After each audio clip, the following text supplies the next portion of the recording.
Planning a trip to Armenia? You can apply for an Armenia E-visa online. No embassy visit needed. It's quick and can be done from home. An e-visa lets most foreign travelers enter Armenia for tourism, business, study, medical care, or family visits.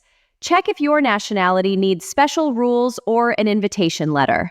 Before you start, have a valid passport, a recent passport photo, proof of accommodation, proof of funds, and a round-trip flight booking.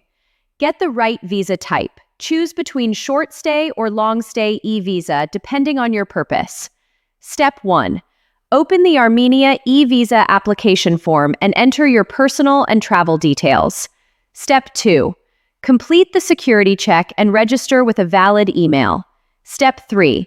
Add additional personal details when prompted, parents' names, etc.